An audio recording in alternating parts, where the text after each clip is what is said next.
You may have heard the phrase, not your keys, not your crypto. And the reason being that as long as you have access to your private keys and seed phrases, you can literally access your crypto anywhere in the world. But that also means that if you lose your private keys, you lose access to your accounts. So on one hand, you want to back them up for your own sake, just to make sure that you don't lose access to your funds.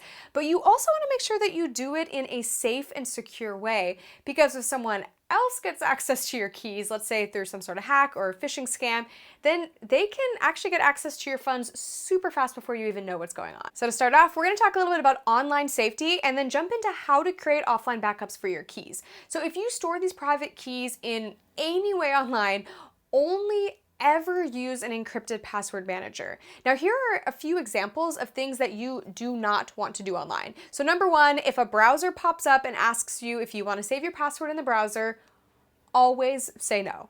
Number two, do not save your private keys or seed phrase in a Google Doc or Notes app or anything that is not encrypted.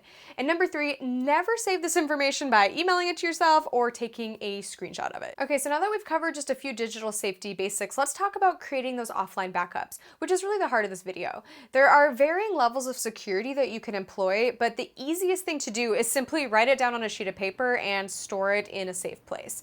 Now, to make sure that you don't have any typos, you may want to write them down a few times. Now, paper isn't totally ideal because you could literally spill water on it and ruin them, so I actually like to use waterproof and tearproof paper instead, and then put that into a fireproof document bag or safe. Now, if you want to go next level, you can actually input this information into stainless steel, as steel can pretty much withstand any natural disaster or unfortunate event that may occur. Now, there are more advanced levels of security that you can implement, such as a multi-sig authorization plan, and maybe I'll break those down in a future video, but at a minimum, I hope you at least decide to do a sweep of your digital footprint and make sure you don't have any vulnerabilities, such as emailing your keys or taking a photo of them.